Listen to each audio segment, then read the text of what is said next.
विजय मंदिर पैलेस, ये विजय मंदिर पैलेस है कहाँ पर? तो ये है अलवर में। विजय मंदिर पैलेस कहाँ है? अलवर में। अलवर में ये विजय मंदिर पैलेस बना हुआ है। ठीक है। विजय निर्माण, निर्माता कौन था?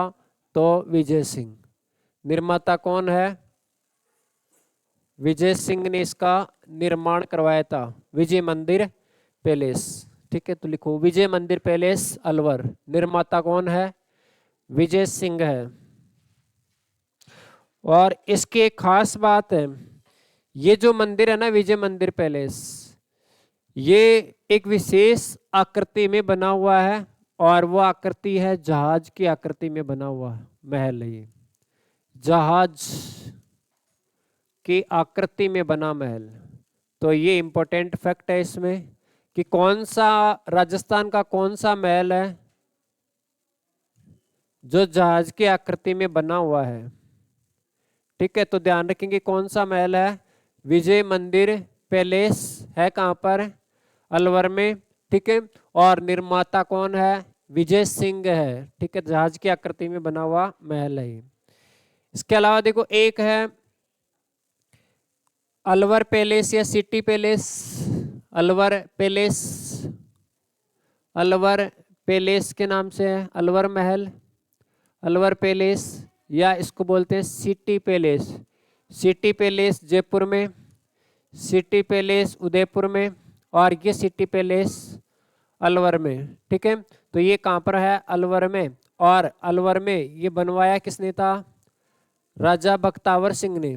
राजा बख्तावर सिंह। और राजा बख्तावर सिंह ये वही है जिसकी पड़दायित थी मूसी, जिसको मूसी महारानी कहा जाता है, जिसके 80 खंभों की छतरी बनी हुई है। तो राजा बख्तावर सिंह ने बनवाया था ये अलवर पैलेस। अलवर पैलेस या सिटी पैलेस अलवर में है, बख्तावर सिंह ने बनवाया था।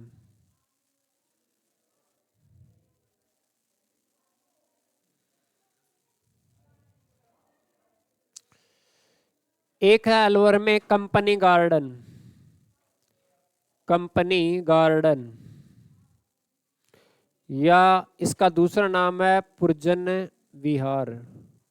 कंपनी गार्डन या दूसरा नाम क्या है? पुरजन विहार। और ये कहाँ है? अलवर में। कंपनी गार्डन या पुरजन विहार कहाँ है? अलवर में है।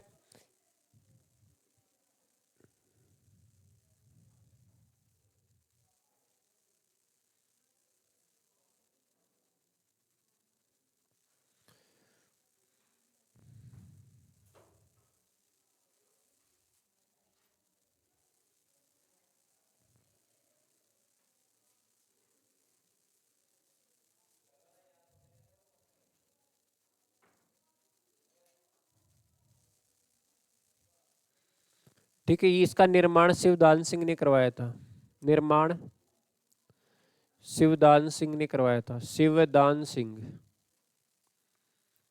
ठीक है, शिवदान सिंह। तो एक तो ध्यान रखेंगे कि विजय मंदिर पैलेस अलवर में निर्माण विजय सिंह ने करवाया, और ये जहाज की आकृति में बना हुआ महल है। और Alwar palace city palace Alwar के राजा बख्तावर सिंह ने बनवाया था अलवर में। कंपनी गार्डन या पुरजन विहार अलवर में शिवदान सिंह ने करवाया था।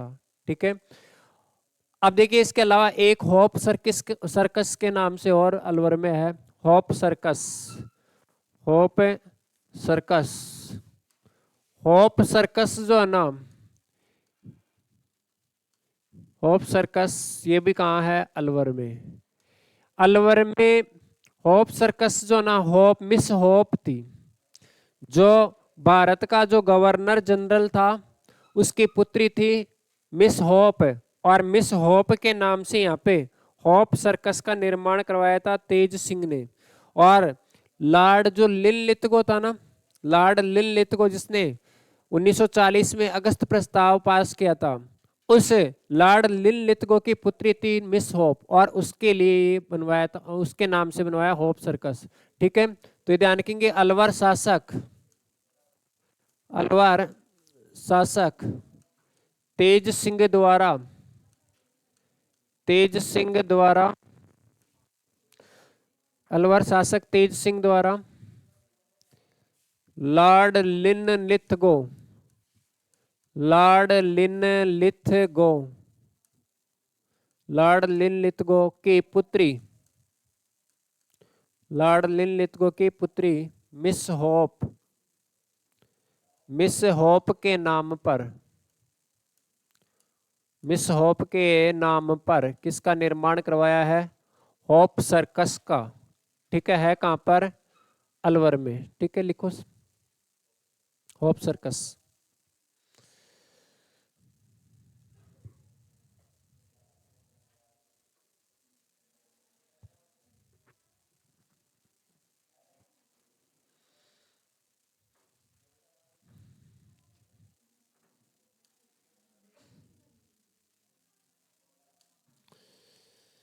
ठीक है, ये जो मिस हॉप है ना, ये अलवर में आई थी और उसी के आने के उपलक्ष्य में बनवाया था। ये जो हॉप सर्कस है ना, हॉप सर्कस 3 मंजिली इमारत है। हॉप सर्कस 3 मंजिला इमारत है और इसके ऊपर ही ऊपर वाली जो इमारत है ना, उसको उसके ऊपर शिव का मंदिर बना हुआ है जिसको कैलाश बुर्ज बोलते हैं। हॉप सर्कस 3 मंजिला इमारत, 3 मंजिला इमारत जिसका ऊपरी भाग, जिसका ऊपरी भाग शिव मंदिर होने से, शिव मंदिर होने से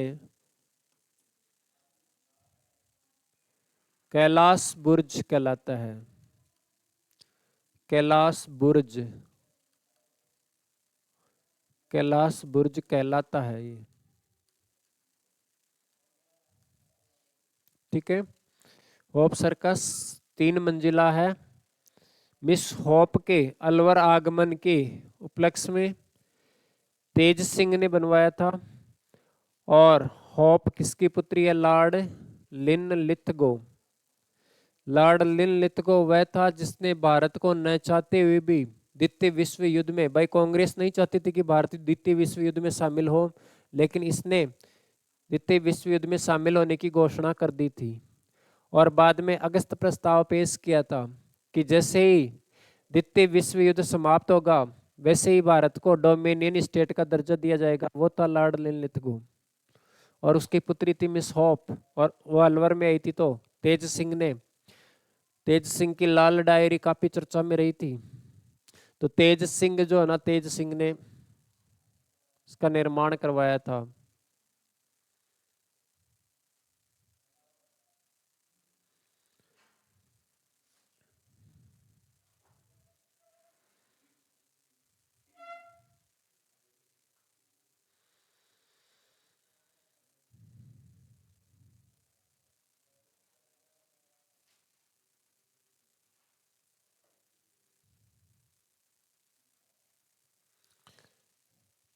अलवर में एक और महल और है, सरिस्का पैलेस।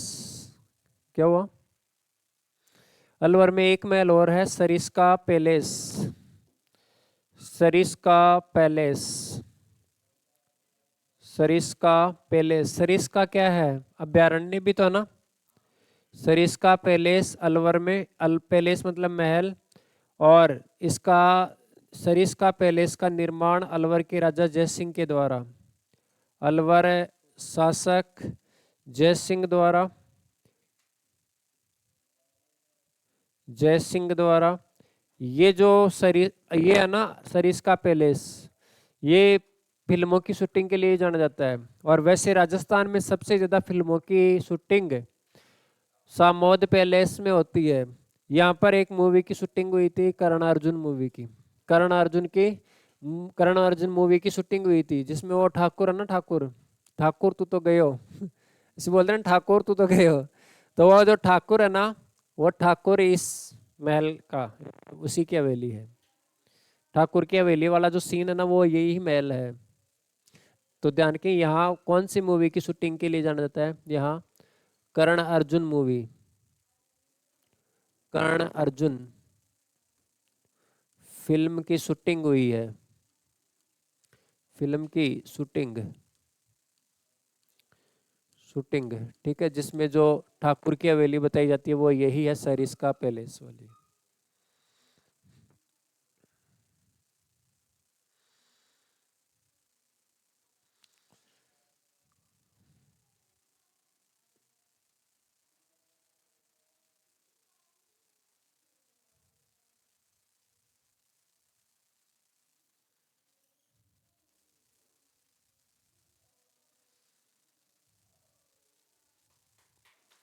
ठीक है, तो अलवर में ये महल प्रसिद्ध है। विजय मंदिर पैलेस अलवर निर्माण विजय सिंह ने करवाया, जहाज की आकृति में बना है।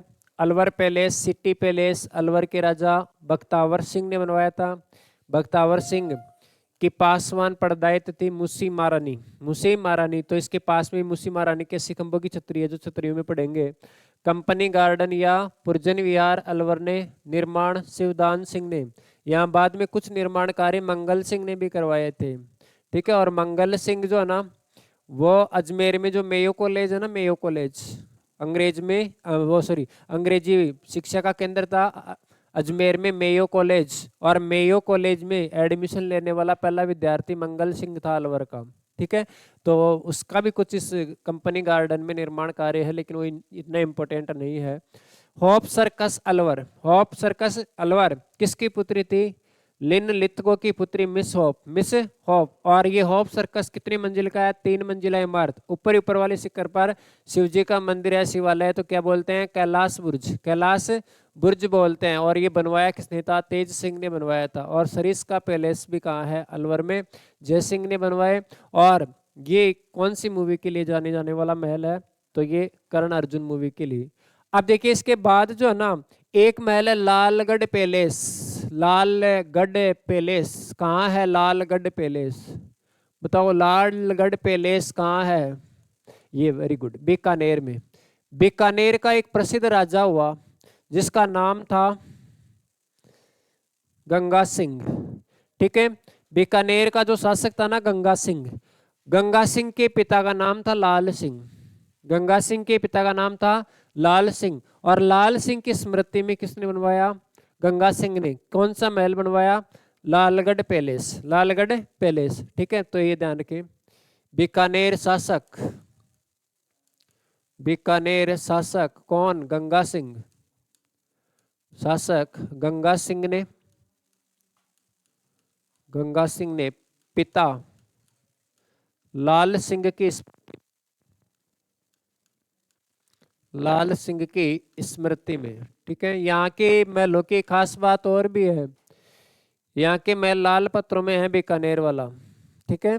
और ये बीकानेर का जो शासक है ना, गंगा सिंह, गंगा सिंह है, ठीक है, गंगा सिंह। ये गंगा सिंह जो है ना, ये क्या कहलाता है? बीकानेर का राजा गंगा सिंह को क्या कहा जाता है? बताओ क्या बोलते हैं इसको? क्या बोलते हैं गंगा सिंह को? आधुनिक भारत का भगीरथ। आधुनिक भारत का भगीरथ किसे कहा जाता है? गंगा सिंह को, ठीक है। ये गोलमेज सम्मेलनों में भाग लेता है। प्रथम विश्व युद्ध के बाद जो समझौता हुआ था उसमें भी भाग लिया। द्वितीय विश्व युद्ध के दौरान भी इसकी भागीदारी रही है। तो ये गंगा सिंह जो है ना, ये बीकानेर का प्रसिद्ध राजा था। इसको कहा जाता है आधुनिक भारत का भगीरथ। आधुनिक भारत का भगीरथ क्यों कहा जाता है इसको? आधुनिक भारत का भगीरथ क्यों कहते हैं इसको, बताओ? पता है आपको? आधुनिक भारत का भगीरथ इसलिए बोलते हैं कि राजस्थान का जो मरुस्थलीय क्षेत्र है, मरुभूमि जो है, उसको हरा भरा करने के लिए ये एक नहर लेकर आया था। कौन सी नहर लेके आया था? गंग नहर। कौन सी लेके आया था? गंग नहर, ठीक है। तो जिस प्रकार से जो मतलब आधुनिक भारत का ये भगीरथ है, जैसे राजा भगीरथ ने जो है ना, वो तपस्या के द्वारा गंगा माता को धरती पर प्रकट किया था, ठीक है। और उसी प्रकार से इसने मरुस्थल में गंगा प्रकट की है, ठीक है। गंगा नहर, गंग नहर लेके आया था। तो ये गंगा सिंह जो है ना, कब? 1927 में, 1927 में गंग नहर लेके आया था, गंग नहर। और गंग नहर में आपको ये ध्यान रखना है, ये राजस्थान की प्रथम सिंचाई परियोजना है। ठीक है। राजस्थान की प्रथम सिंचाई परियोजना कौन सी है? गंग नहर परियोजना। गंग नहर लेकर आया ही, लेकर आया था। और ये गंग नहर है ना, राजस्थान की क्या है? प्रथम सिंचाई परियोजना। राजस्थान की प्रथम सिंचाई परियोजना यदि कोई है तो वो कौन सी है? गंग नहर परियोजना। ठीक है। और लेके आने वाला कौन था? गंगा सिंह। कब लेके आया? 1927 में। ठीक है। गंग नहर जो है ना, ये कहाँ से लाई गई है? पंजाब। पंजाब के किस जगह से? पंजाब के फिरोजपुर से। पंजाब के फिरोजपुर के उस कौन सा स्थान है? फिरोजपुर। फिरोजपुर से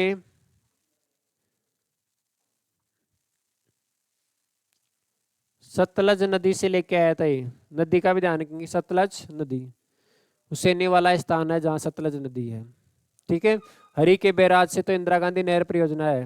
हरी के बैराज से इंदिरा गांधी नहर परियोजना है। और ये फिरोजपुर का स्थान है हुसैनी वाला। हुसैनी वाला इस स्थान से लेके आया था कौन सी नदी से? सतलज नदी का पानी लेके आया गंग नहर में। गंग नहर में किस नदी का पानी बहता है? सतलज का। ठीक है। कहाँ से लाई गई है? पंजाब के फिरोजपुर से। कौन लेके आया था?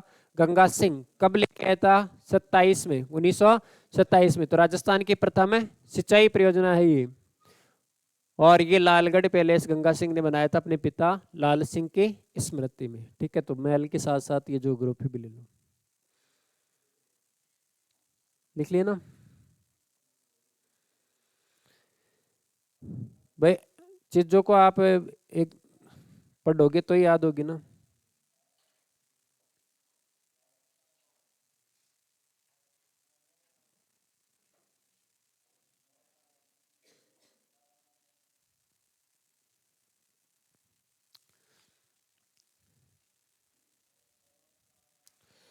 अब देखो, एक है यहाँ गजनेर महल है।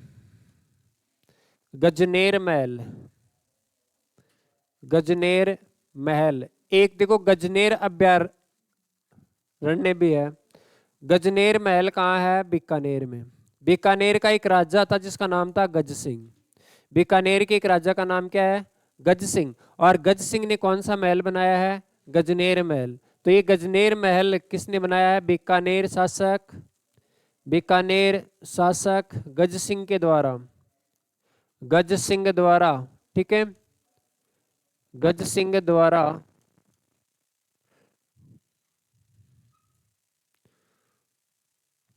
रेत के तितर, रेत के तितर, बड़ बड़ पक्षी,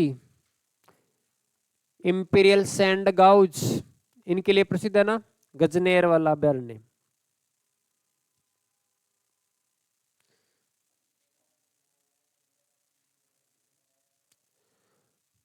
ठीक है। इसके अलावा अनूप महल है, कर्ण महल है, वो भी बीकानेर में है। अन्य महलों की यदि बात करेंगे तो अनूप महल अनूप सिंह ने बनवाया था। अनूप महल बीकानेर के राजा अनूप सिंह के द्वारा। और अनूप महल व कर्ण महल बीकानेर के शासक कर्ण सिंह के द्वारा। ये दोनों भी कहाँ पर हैं? बीकानेर में। तो अनूप महल और कर्ण महल ये भी कहाँ है? बीकानेर में। बीकानेर का एक राजा हुआ अनूप सिंह, और अनूप सिंह ने बनाया अनूप महल, और कर्ण सिंह ने बनाया कर्ण महल। अनूप महल, कर्ण महल, बीकानेर।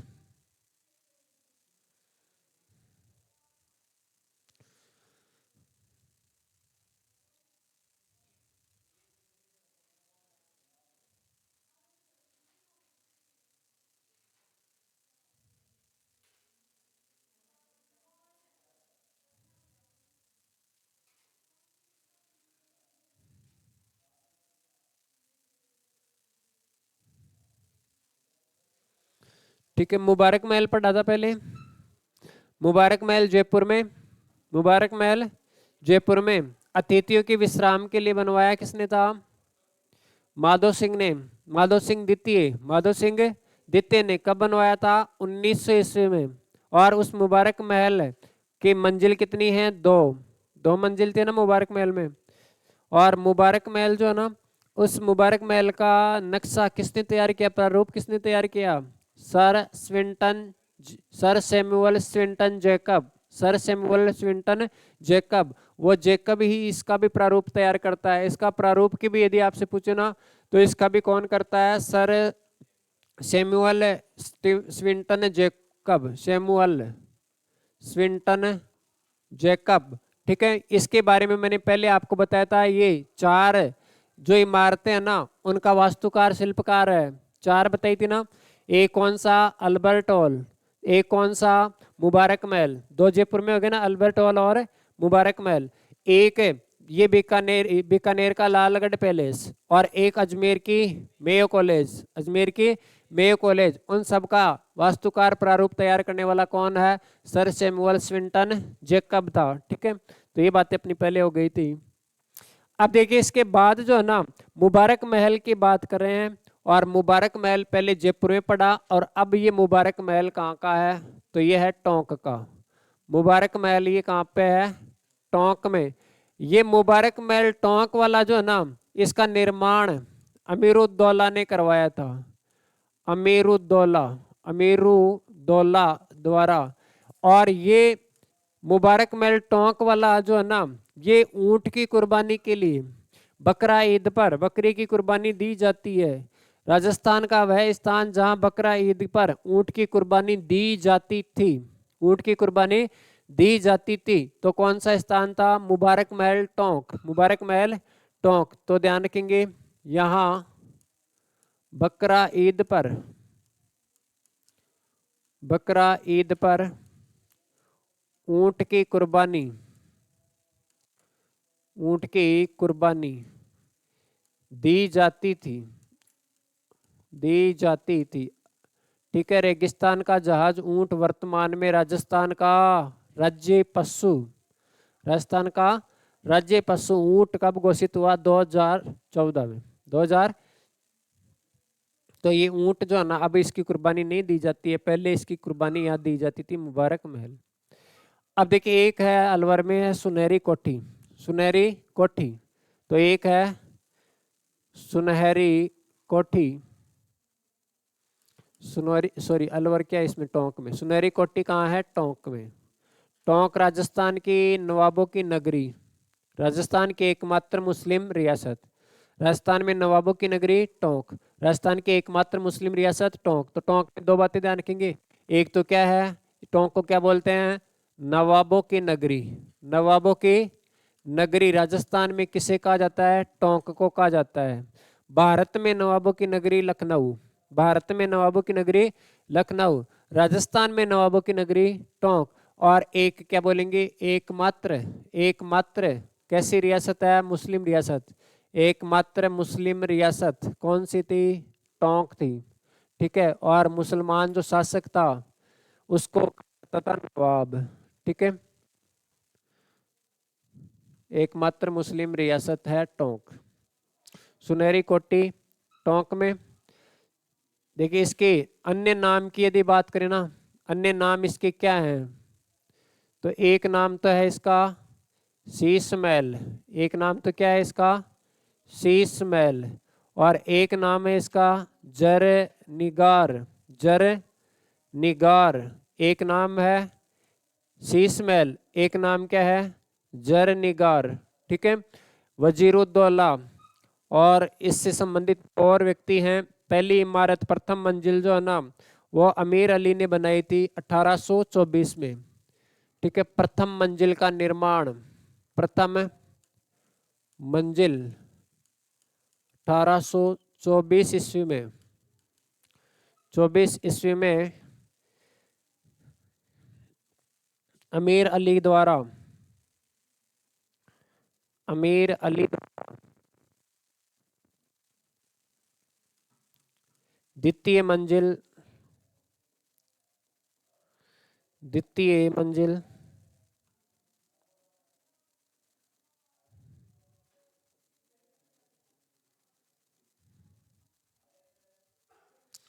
दूसरी मंजिल का जो निर्माण है वो करवाया था मोहम्मद इब्राहिम अली के द्वारा, मोहम्मद इब्राहिम अली के द्वारा, मोहम्मद इब्राहिम अली। अली द्वारा, और इसका निर्माण पूर्ण वजीरुद्दौला के द्वारा,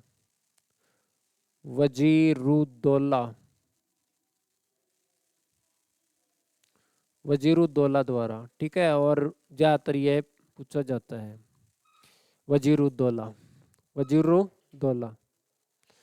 ठीक है। वजीरुद्दौला को आपको याद रखना ही रखना है। वजीरुद्दौला ने सुनहरी कोठी का निर्माण करवाया। एक नाम इसका क्या मिलेगा? शीश महल। एक नाम क्या मिलेगा? जरनिगार।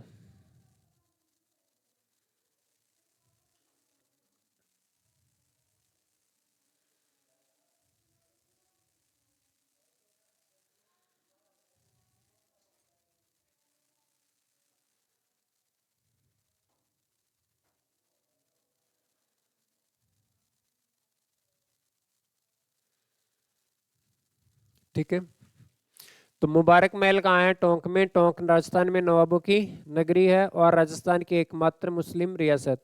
राजस्थान में एकीकरण के दौरान कितनी रियासतें थी?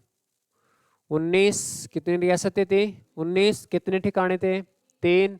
और केंद्र शासित प्रदेश, चीफ कमिश्नरी 1, अजमेर मेरवाड़ा था। ठीक है, तो 19 रियासतों में से एकमात्र मुस्लिम रियासत कौन सी थी? टोंक। टोंक के राजा को क्या बोलती थी? नवाब। तो टोंक को क्या बोल रहे हैं? नवाबों की नगरी। और अमीरुद्दौला ने क्या बनाया? मुबारक महल। टोंक के अलावा मुबारक महल कहाँ है? जयपुर में। जयपुर में मुबारक महल का निर्माण कौन कराता है? माधो सिंह द्वितीय। और यहाँ पे अमीरुद्दौला, ये बकरा ईद पर ऊंट की कुर्बानी के लिए जाने जाते हैं। सुनहरी कोठी टोंक में है। अन्य नाम क्या था इसका? शीश महल और जरनिगार। प्रथम मंजिल अमीर अली के द्वारा बनाई गई है और दूसरी मंजिल मोहम्मद इब्राहिम अली के द्वारा। लेकिन इसका निर्माण पूर्ण कार्य जो ना वो वजीरुद्दौला ने करवाया है। वजीरुद्दौला ने इसका निर्माण कार्य करवाया है। अब देखिए, एक है 2.5 दिन का झोपड़ा जो है ना, 2.5 दिन का झोपड़ा, ये कहाँ है? 2.5 दिन का झोपड़ा बताओ। 2.5 दिन का झोपड़ा कहाँ है? अजमेर में। 2.5 दिन का झोपड़ा कहाँ है? अजमेर में। और वास्तविक रूप से यह 2.5 दिन का झोपड़ा जो ना क्या था? संस्कृत पाठशाला। वास्तविक रूप से क्या था? संस्कृत पाठशाला था। और संस्कृत पाठशाला जिसको कंठाभरण वाणी विलास कहा जाता था, कंठाभरण वाणी विलास कहा जाता था, इसका निर्माण किसने करवाया था? तो अजमेर के वीर प्रतापी राजा बिसल देव ने, विग्रहराज चतुर्थ ने। ठीक है, तो 2.5 दिन का झोपड़ा अजमेर में। ठीक है, तो ये ध्यान रखेंगे मूलतः ये क्या था? तो मूलतः था ये संस्कृत पाठशाला। और संस्कृत पाठशाला का निर्माण कौन कराता है? निर्माण किसने करवाया? तो जिसका निर्माण किसने करवाया है? विग्रहराज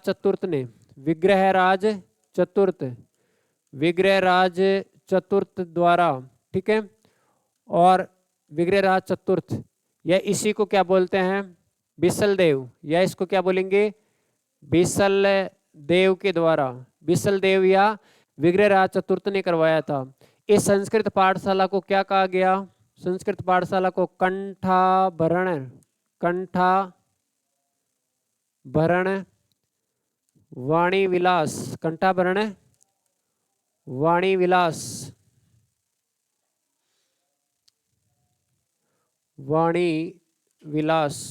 ठीक है, और इस का संस्कृत पाठशाला को ध्वस्त करने का कार्य कौन करता है? तो ध्वस्त किसने किया था? तो ध्वस्त किया था कुतुबुद्दीन ऐबक ने। ये कुतुबुद्दीन ऐबक कौन था? ये कुतुबुद्दीन ऐबक जो है ना, मोहम्मद गौरी का गुलाम था कुतुबुद्दीन ऐबक। और इसने लगभग 1199 ईस्वी में इसको क्या कर दिया था? ध्वस्त कर दिया। ठीक है, कुतुबुद्दीन ऐबक ने।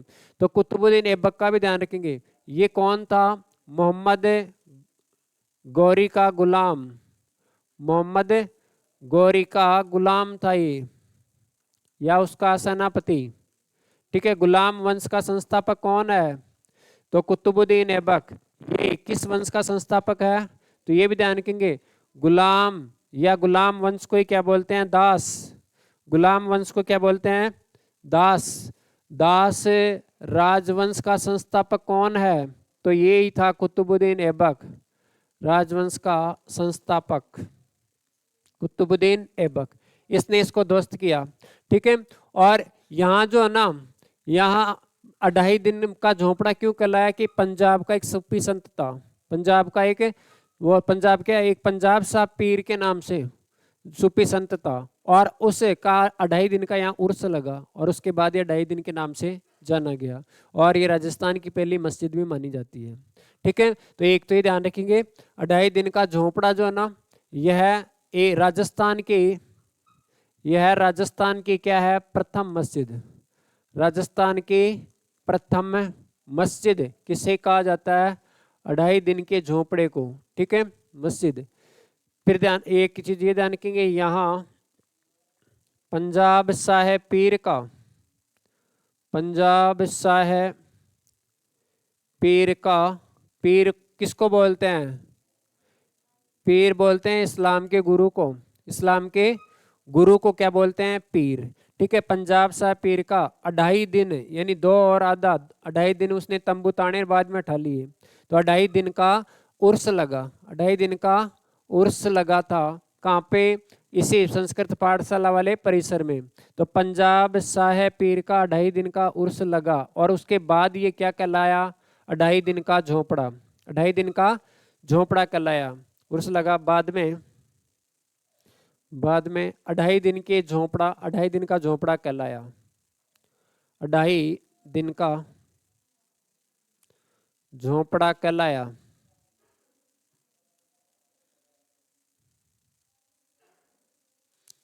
ठीक है, कोई गया हुआ है आप में से? यहाँ गए हैं कोई? तो वहां देखे तो मस्जिद वगैरह, यहाँ पे निर्माण के वगैरह देखे ना, तो संस्कृत कोई इमारत को ढहा हुआ ही दिखता है यहाँ पे।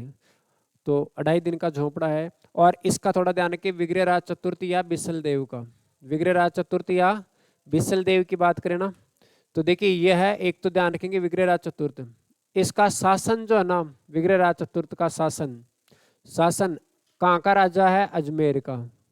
अजमेर में किस वंश का राजा है? चौहान राजवंश का। शासन अजमेर के कौन से राजवंश? चौहान। चौहान राजवंश का क्या है? स्वर्णकाल है। ठीक है, चौहान राजवंश का स्वर्णकाल, अजमेर के चौहान राजवंश का स्वर्णकाल किस राजा के शासनकाल को कहा जाता है? विग्रहराज चतुर्थ, यानी किसे? बिसल देव के शासनकाल को। ठीक है, और ये विग्रहराज चतुर्थ जो है ना, इसे एक उपाधि भी प्राप्त है। इसकी उपाधि की यदि बात करें तो इसकी उपाधि क्या है? कवि बांधव। कवि बांधव, राजपुताना के किस राजा को? कवि बांधव या फिर कटी बांधव, कटी बांधव कहा जाता है। तो ध्यान रखेंगे किसे कहा जाता है?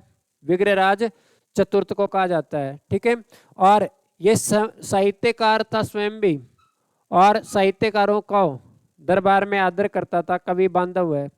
तो इसने ये जो 2.5 दिन का झोपड़ा है ना, इस 2.5 दिन का झोपड़ा मस्जिद पर, इस मस्जिद पर क्या लिखी है? एक नाटक की पंक्तियां लिखी है मस्जिद पर, विग्रहराज चतुर्थ के, विग्रहराज चतुर्थ के कौन सा नाटक है? हरिकेली नाटक। विग्रहराज चतुर्थ के हरिकेली नाटक की पंक्तियां लिखी गई है। हरिकेली नाटक की पंक्तियां, नाटक की पंक्तियां, यही हरिकेली नाटक की पंक्तियां ब्रिटेन लंदन में भी लिखी गई हैं, पृथ्वीराज चौहान के स्मारक पर। राजा राम जो है ना, पुनर्जागरण का अग्रदूत या पिता, पुनर्जागरण का जो अग्रदूत है कौन? राजा राम मोहन राय। राजा राम मोहन राय, राजा राम मोहन राय का जो ना, लंदन के ब्रिस्टल शहर में उनकी मृत्यु हुई। लंदन के ब्रिस्टल शहर में मृत्यु हुई, वहाँ उनका स्मारक बना हुआ है, और उस स्मारक पर जो है ना, वो इसी हरिकेली नाटक की पंक्तियां लिखी गई हैं। ठीक है, विग्रहराज जो है ना एक प्रतापी राजा था, इसलिए इसके ऊपर एक प्रसिद्ध रचना है बिसलदेव रासो, बिसलदेव रासो किसने लिखा है? नरपति नालय, नरपति नालय ने। और इसके एक दरबारी विद्वान थे जिसका नाम था सोमदेव, सोमदेव। ललित विग्रहराज, ललित विग्रहराज किसने लिखा है? सोमदेव ने लिखा है। ठीक है, तो इसका दरबारी विद्वान था। ये स्वयं तो क्या लिखता है? हरिकेली नाटक। और सोमदेव ने क्या लिखा है? ललित विग्रहराज। और वो बिसलदेव रासो इंपोर्टेंट रचना है। किसकी रचना है? नरपति नालय की, नरपति नालय की रचना है। ठीक है, अब देखिए इसके बाद एक है मेयो कॉलेज। मेयो कॉलेज है कहां पर बताओ? अजमेर में। ठीक है, मेयो कॉलेज। तो अगला मेयो कॉलेज, मेयो कॉलेज एक पाठशाला के रूप में स्थापित हुआ था। मेयो कॉलेज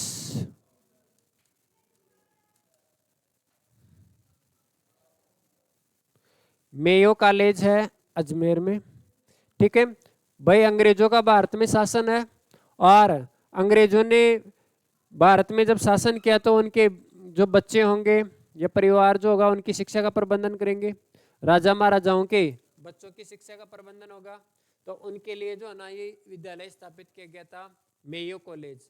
इसमें प्रवेश लेने वाला पहला जो विद्यार्थी था वो अलवर का था, मंगल सिंह, अलवर का मंगल सिंह।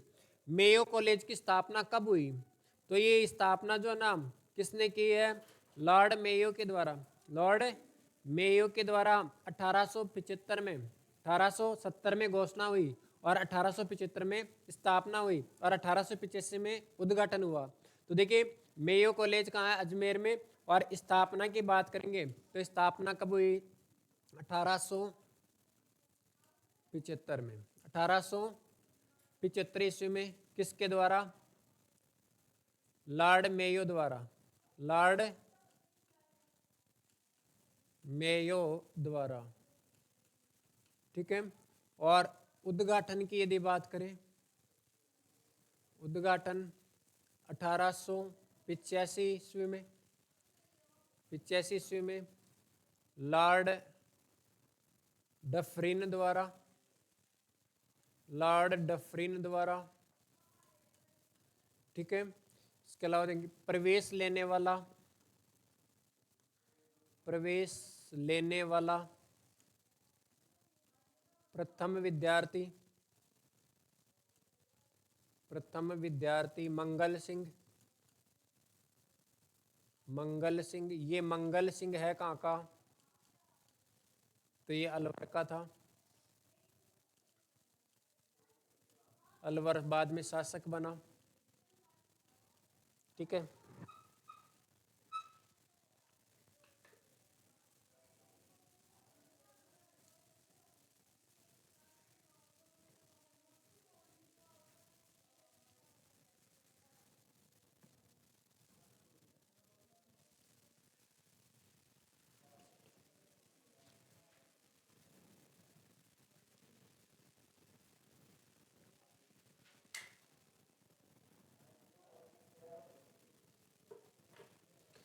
और इसका प्रथम जो प्रधानाचार्य था ना वो भी ध्यान रखेंगे। प्रथम प्रधानाचार्य sir Oliver, Oliver Saint John, sir Oliver Saint John. ये इसका पहला प्रिंसिपल था मेयो कॉलेज का। ठीक है, एक विद्यालय के रूप में ही शिक्षा का केंद्र था जिसमें जो राजा महाराजा होते थे और उनके जो सामंत थे उनका शिक्षा का प्रबंध किया जाता था। पहला जो विद्यार्थी था वो मंगल सिंह था, अलवर का राजा। और पहला प्रधानाचार्य सर ओलिवर सेंट जॉन। स्थापना 1875 में, उद्घाटन 1885 में लॉर्ड डफरिन।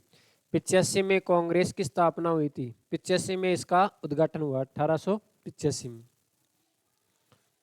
इसके ऊपर डाक टिकट भी जारी हुई 86 में।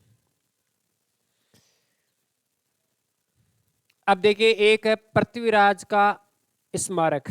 पृथ्वीराज चौहान जो है ना, पृथ्वीराज चौहान का स्मारक कहाँ है? पृथ्वीराज चौहान का स्मारक कहाँ है? तो देखिए, पृथ्वीराज चौहान का स्मारक, पृथ्वीराज चौहान का स्मारक, स्मारक कहाँ है?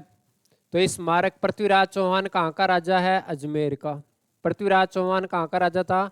अजमेर का। और अजमेर में एक दुर्ग बना हुआ है, अजय मेरू। अजय मेरू, अजय मेरू दुर्ग किसने बनवाया था? अजय राज ने। अजय राज ने, अजय राज ने अजय मेरू दुर्ग बनवाया। और यहाँ पर पहाड़ी जो है ना, उस पहाड़ी का नाम है तारागढ़ पहाड़ी। तारागढ़ पहाड़ी, ठीक है। तो तारागढ़ बोलते हैं। तो तारागढ़ दुर्ग जो है ना, तारागढ़ पहाड़ी पर ये बना हुआ है, तारागढ़ पहाड़ी पर। इसे पृथ्वीराज चौहान के घोड़े पर सवार विशाल प्रतिमा लगाई गई है। पृथ्वीराज चौहान के घोड़े पर सवार प्रतिमा लगाई गई है। और उसी प्रतिमा को क्या कहा जाता है? पृथ्वीराज चौहान का स्मारक। और पृथ्वीराज चौहान की छतरी, छतरी गजनी में है। पृथ्वीराज चौहान की छतरी कहाँ है? गजनी में। क्योंकि जब मोहम्मद गौरी से युद्ध हुआ, मोहम्मद गौरी से युद्ध हुआ था, तो पृथ्वीराज चौहान का को गजनी का जो मोहम्मद गौरी था उसी ने परास्त किया और अपने साथ गजनी ले गया। तो छतरी तो कहाँ है? गजनी में। स्मारक कहाँ है? अजमेर में। अजमेर में कहाँ पे है? तारागढ़ पहाड़ी पर, ठीक है। और ये पृथ्वीराज चौहान जो है ना, पृथ्वीराज चौहान, या यूं कहें कि PC थर्ड, PC थर्ड यानी पृथ्वीराज चौहान तृतीय, पृथ्वीराज चौहान तृतीय। इसका ये ध्यान रखेंगे, ये अजमेर का अंतिम शक्तिशाली चौहान शासक था। अजमेर का अंतिम चौहान शासक, चौहान शासक। एक चीज तो ये ध्यान रखें। दूसरा ये ध्यान रखें, भारत में राजपूत काल चला ना, भारत में राजपूत काल, राजपूत काल की यदि अवधि देखें, टाइमिंग, कब से कब तक राजपूतों ने शासन किया है? राजपूत काल चला है 7वीं शताब्दी से शुरू होता है। 7वीं शताब्दी से कब तक चला है? 12वीं शताब्दी तक। 7वीं शताब्दी से 12वीं शताब्दी तक का जो भारतीय इतिहास है वो किस काल के रूप में जाना जाता है? राजपूत काल, ठीक है। और राजपूत काल का अंतिम राजा यदि कोई है तो वो कौन है? पृथ्वीराज चौहान। पृथ्वीराज चौहान की पराजय होते ही भारत में किसका अंत हो गया? राजपूत काल का। भारत में किसका शासन प्रारंभ हो गया? मुस्लिम या तुर्क शासन का प्रारंभ हुआ, ठीक है। तो ये भी ध्यान रखेंगे, ये पृथ्वीराज चौहान जो है ना, एक तो अजमेर का अंतिम चौहान शासक है। दूसरा ध्यान रखें, भारत में पृथ्वीराज चौहान PC थर्ड है ना, पृथ्वीराज चौहान तृतीय की पराजय के साथ राजपूत शासन का अंत हुआ। राजपूत शासन का अंत हुआ, ठीक है। हालांकि ये जो आगे चल के कुंभा हुए, सांगा हुए, प्रताप हुए, ये भी तो राजपूत ही थे, लेकिन इन्होंने कभी दिल्ली पर शासन नहीं किया। ये दिल्ली तक पहुंच शासन करने वाले लोग थे, ठीक है। बाद में दिल्ली पर तो किसका रहा? तुर्कों का और मुगलों का, तुर्कों का और मुगलों का। तो भारत में पृथ्वीराज चौहान तृतीय की पराजय के साथ राजपूत शासन का अंत हुआ, ठीक है। तथा भारत में मुस्लिम शासन, मुस्लिम या क्या बोलेंगे? तुर्क, मुस्लिम या क्या बोलेंगे? तुर्क, ठीक है। तुर्क शासन शुरू हुआ, शासन प्रारंभ। इसलिए इतिहास का सबसे महत्वपूर्ण शासकों में से एक है पृथ्वीराज चौहान तृतीय, जिसके बारे में जयानक भट्ट ने क्या लिखा है? जयानक भट्ट ने क्या लिखा है? पृथ्वीराज विजय चंद्रबरदाई ने पृथ्वीराज रासो। जयानक भट्ट ने क्या लिखा है? तो इसके ऊपर जो रचनाएं है ना पृथ्वीराज पे, पृथ्वीराज चौहान पे, देखो एक रचना तो कौन सी है? पृथ्वीराज रासो, पृथ्वीराज रासो। ये पृथ्वीराज रासो तो किसने लिखी है? तो ये रासो तो लिखी है चंद्रबरदाई ने। पृथ्वीराज रासो किसने लिखी है? चंद्रबरदाई ने लिखी है, ठीक है। और एक है पृथ्वीराज विजय, पृथ्वीराज विजय, ठीक है। और विजय जो है ना, विजय जयानक, विजय किसने लिखी है? जयानक भट्ट के द्वारा। तो जय, जय से ध्यान के, जयानक, जय से कौन है? जयानक भट्ट, ये ध्यान रखें। पृथ्वीराज विजय जयानक भट्ट की पृथ्वीराज रासो चंद्र बरदाई की रचना है। और इसका स्मारक हो गया अजमेर में, और छतरी कहाँ, गजनी में है।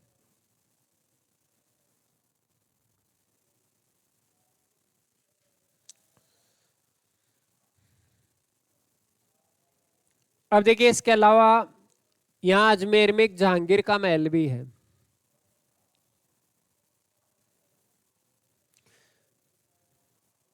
ठीक है, लिख लिया आप, पीछे लिख नहीं रहे क्या, लिख रहे हो? हाँ, तो मेयो कॉलेज में तो आपको ये ध्यान रखना, मेयो कॉलेज एक अध्ययन केंद्र के रूप में अंग्रेजों ने स्थापित करवाया था, जिसमें राजा महाराजा और उनके सामंत अध्ययन करते थे। ठीक है, और स्थापना 1875 में लॉर्ड मेयो के समय हुई, और इसका उद्घाटन लॉर्ड डफरिन ने किया 1885 में। और प्रवेश लेने वाला पहला विद्यार्थी मंगल सिंह अलवर का राजा था, और पहला प्रिंसिपल जो था इसका वह सर ओलिवर सेंट जॉन था। और पृथ्वीराज स्मारक बना है अजमेर में, और ये अजमेर में कहाँ पर है, तो तारागढ़ पहाड़ी पर घोड़े पर सवार पृथ्वीराज की प्रतिमा लगी हुई है। घोड़े पर सवार पृथ्वीराज की प्रतिमा लगी है। पृथ्वीराज तृतीय जो है ना अजमेर का अंतिम चौहान राजा रहा है। ठीक है, और पृथ्वीराज चौहान तृतीय की पराजय के साथ राजपूत शासन का क्या हो गया था, अंत हो गया। और कौन सा शासन शुरू हो गया, मुस्लिम या तुर्क शासन प्रारंभ हुआ। पृथ्वीराज रासो किसने लिखा है, चंद बरदाई ने। और पृथ्वीराज विजय किसने लिखा है, तो जयानक भट्ट ने लिखा है। ठीक है, तो ये बात होगी अपनी पृथ्वीराज से संबंधित। अब देखिए इसके अलावा जो है ना, एक बात करें जहांगीर की। जहांगीर राजस्थान में कहाँ आया था, राजस्थान में अजमेर आया था जहांगीर। तो जहांगीर का महल बना हुआ है, जहांगीर का महल बना है कहाँ पर, अजमेर में। और अजमेर में जहांगीर का महल बना है पुष्कर में। अजमेर में भी कहाँ पर है, पुष्कर में है। ठीक है, तो ये जो अजमेर है ना, अजमेर जहांगीर की अगर बात करें ना, तो अकबर ने अपने पूरे जीवन भर जो है ना प्रयास किए, लेकिन मुगल बादशाह अकबर महाराणा प्रताप को अपने अधीन नहीं ला पाया। ठीक है, तो ये 1605 में इसकी मृत्यु हो गई। 1605 में अकबर की क्या हो गई थी, मृत्यु। तो राजा कौन बन गया, जहांगीर। जहांगीर ने भी कई प्रयास किए, लेकिन 1613 ईस्वी में 1613 ईस्वी में ये जहांगीर कहाँ आ गया, अजमेर। जहांगीर कहाँ आ गया था, अजमेर। तो देखिए अजमेर में एक तो चश्माए नूर बना हुआ है, चश्माए नूर नामक एक झरना है नूर जहां के लिए। ठीक है, नूर जहां की माती अस्मत बेगम, नूर जहां की माती अस्मत बेगम, और अस्मत बेगम ने गुलाब से इत्र बनाया। तो इसने एक यहाँ बाग भी लगाया था, जिसको शाही उद्यान कहा जाता है, या क्या बोलते हैं वर्तमान में, तो सुभाष उद्यान बोलते हैं, सुभाष उद्यान बोलते हैं। और जहांगीर ने लगाया तो शाही उद्यान या दौलत बाग, शाही उद्यान या दौलत बाग कहाँ है, अजमेर में है। ठीक है, और यहाँ जहांगीर जो है ना, जहांगीर का महल है। तो जहांगीर जब पुष्कर आया था, तो ये जहांगीर का महल जो है ना वो कहाँ पर है, पुष्कर में। पुष्कर में जहांगीर का महल है, पुष्कर में। वारा है मंदिर, वर्रा है मंदिर, वारा मंदिर के पास बना हुआ है। ये जो वराह मंदिर है ना, इसका निर्माण कौन करवाता है, वारा मंदिर का निर्माण करवाया था किसने, तो अर्णोराज ने। ठीक है, इसका निर्माण करवाया था अर्णोराज के द्वारा, आन्ना जी जिसको कहा जाता है, अर्णोराज या क्या बोलते हैं, आन्ना जी। और उसी मंदिर परिसर के पास इसने महल बनाया, जहांगीर का महल। जहांगीर का महल है कहाँ पर, पुष्कर में है। ठीक है, तो ये पुष्कर में है और वर्रा मंदिर के पास में बना हुआ है।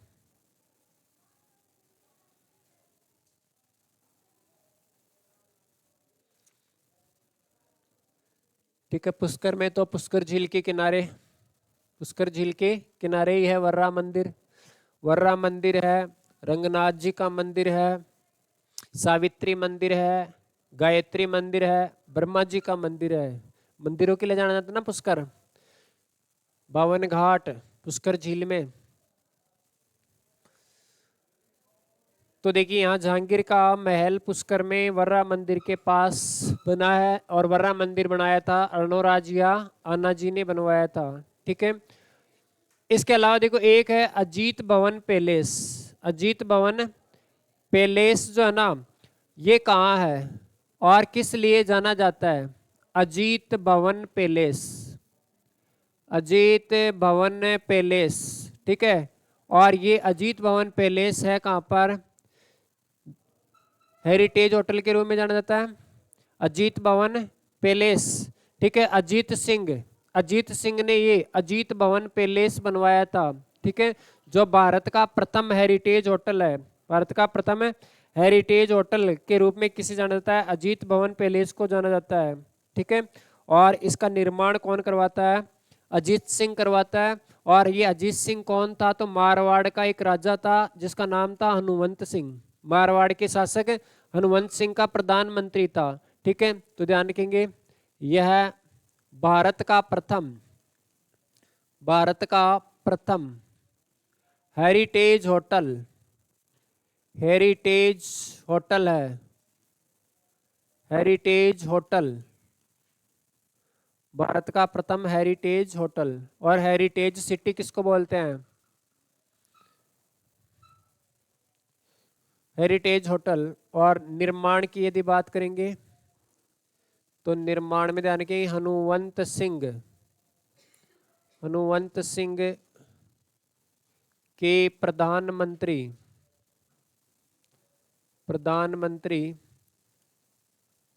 अजीत सिंह द्वारा। ठीक है, ये हनुमंत सिंह भी मारवाड़ के इतिहास में प्रसिद्ध रहा है। हनुमंत सिंह, जब राजस्थान का एकीकरण चल रहा था उस समय मारवाड़ का राजा कौन था? हनुमंत सिंह। एकीकरण के समय मारवाड़ का राजा कौन था? हनुमंत सिंह। एक राजा ने तो यहाँ तक कहा था कि विलय पत्र पर हस्ताक्षर करते हुए कहा था, भाई मैं अपने डेथ वारंट पर हस्ताक्षर कर रहा हूँ, मैं अपने मृत्यु पत्र पर हस्ताक्षर कर रहा हूँ, डेथ वारंट पर हस्ताक्षर कर रहा हूँ। ये तो कहा था चंद्रवीर सिंह झालावाड़। ठीक है, और यहाँ जो ये हनुमंत सिंह है ना, हनुमंत सिंह ये बे एकीकरण में विलय, पाकिस्तान में विलय के लिए तैयार हो गया था। पाकिस्तान में विलय के लिए तैयार, मारवाड़ जोधपुर को पाकिस्तान में मिलाना चाहता था। और जब विलय हुआ तो उसने काली पट्टी बांधकर विरोध दर्ज किया था। काली पट्टी बांधकर विरोध दर्ज किया था। ठीक है, तो ये ध्यान रखेंगे विलय पत्र पर हस्ताक्षर के दौरान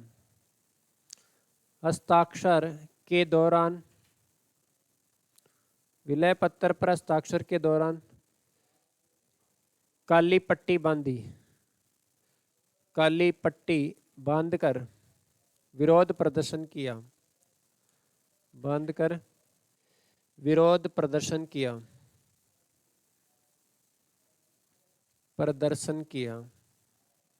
ठीक है, दूसरी चीज ये भी ध्यान रखिए, यह मारवाड़ को पाकिस्तान में मिलाने हेतु तैयार हो गया था। पाकिस्तान में मिलाने के लिए सहमत था, मिलाने हेतु सहमत हो गया था। बाद में भारत सरकार ने इसके ऊपर दबाव बनाया तो बाद में ये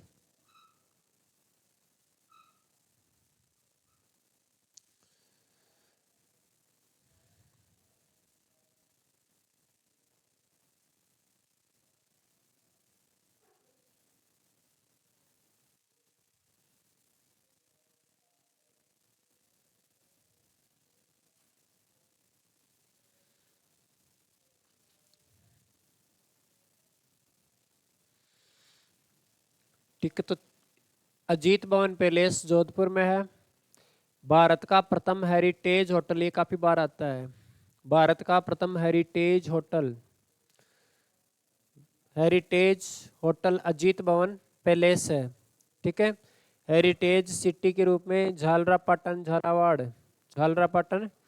झालावाड़ हाईटेक सिटी सिक्कर को बोलते हैं, हाईटेक सिटी सिक्कर को। तो ये भारत का प्रथम हेरिटेज होटल है और निर्माण हनुवंत सिंह के प्रधानमंत्री अजीत सिंह के द्वारा विलय पत्र पर हस्ताक्षर के दौरान काली पट्टी बांधकर विरोध प्रदर्शन किया और मारवाड़ को पाकिस्तान में मिलाने के लिए सहमत हो गया था। ठीक है, अब देखिए इसके बाद एक है उम्मेद भवन पैलेस। उम्मेद भवन पैलेस, ये उम्मेद भवन पैलेस की यदि बात करें तो ये भी कहाँ है, जोधपुर में। ये भी कहाँ पर है, जोधपुर में। और अन्य इसका नाम क्या है, तो इसका अन्य नाम है चित्तर पैलेस। अन्य नाम क्या है इसका, चित्तर पैलेस। चित्तर पहाड़ी पर ये बना हुआ है, चित्तर पहाड़ी पर चित्तर पत्थर लगा है, तो इसको बोलते हैं चित्तर पैलेस, चित्तर पैलेस। और इसका निर्माण जो है ना, इसका निर्माण किया गया था 1929 में। निर्माण उम्मेद भवन का 1929 में। 1929 मारवाड़ का एक राजा हुआ जिसका नाम था उम्मेद सिंह। मारवाड़ शासक उम्मेद सिंह के द्वारा, उम्मेद सिंह द्वारा, ठीक है। और ये विश्व का सबसे बड़ा रिहायशी महल है। विश्व का सबसे बड़ा रिहायशी महल कौन सा है, तो ये ध्यान रखेंगे उम्मेद भवन पैलेस। ठीक है, तो इसमें ध्यान रखेंगे, काफी बार पूछा जाता है। विश्व का सबसे बड़ा रिहायशी महल है, सबसे बड़ा रिहायशी महल। ठीक है, विश्व का सबसे बड़ा रिहायशी महल है। यहाँ संग्रहालय भी चलता है, घड़ियों का संग्रहालय इसी में लगा है। ठीक है, वॉच म्यूजियम है यहाँ। और एक में होटल और राज परिवार के लोग रहते थे।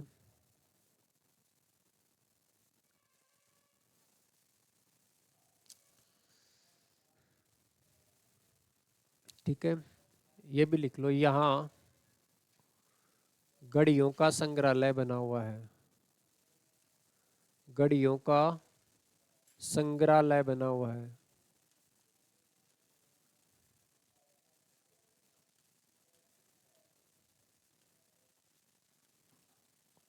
ठीक है, राजस्थान में घड़ियों का संग्रहालय कहाँ पर है, तो उम्मेद भवन पैलेस जोधपुर में है।